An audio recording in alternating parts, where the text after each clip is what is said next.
Marhaba and welcome. On this presentation, we will cover 4 more letters. So our letter here is dal. That's the name of it. The pronunciation is da. It's a semi-attachable letter. It can be connected to the right, but not to the left. So let's practice writing the letter da. So basically the vertical line and the horizontal line, they should be equal here. Okay, as if you are making 90 degrees. So draw the vertical line, should be straight with what I'm doing, and then the horizontal line.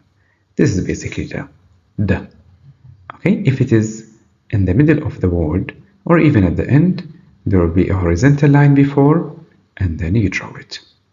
So whatever is coming next after, you shouldn't attach it.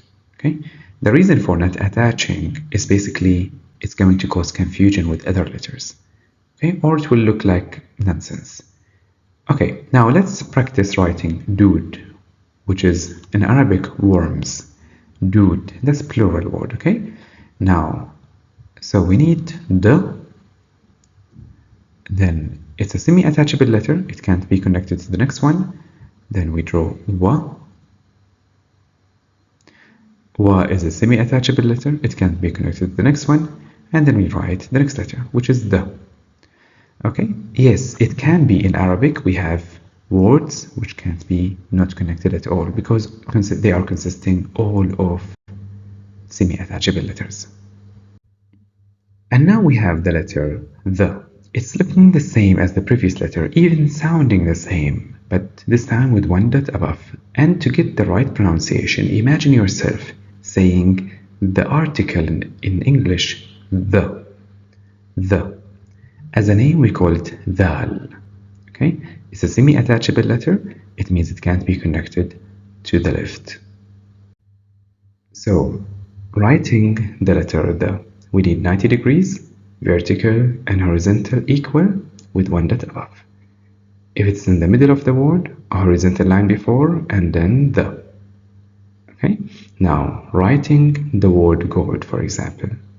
So, the, and then we don't basically attach it to the next one because it's a semi-attachable letter, and then we write the next letter separate, then we connect it to the next one. I have to repeat it.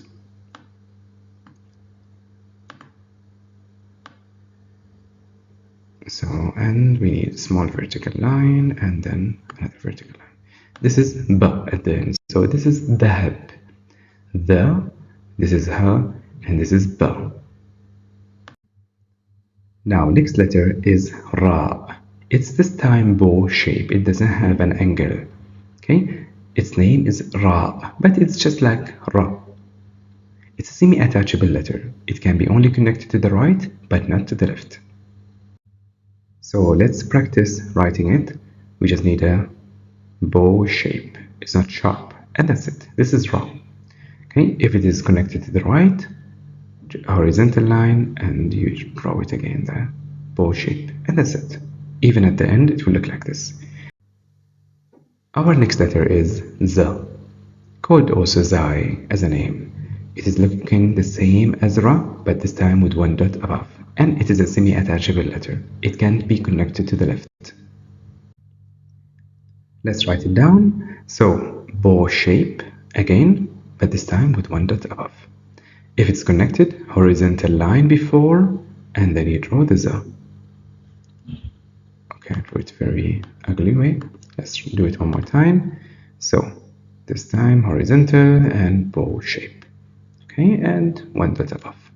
It doesn't have to be strictly the same, okay, as handwriting can be different from one to another. Okay, but generally it is bow shape, it's not sharp. Okay, now here we have olives. We say in Arabic zaytun. Okay, so z, and then this is ya. Ya has two dots below.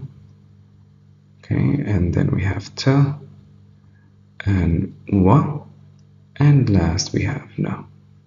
Zaytun. So z is first. Okay, and it's a semi-attachable. It's not attached to the next one.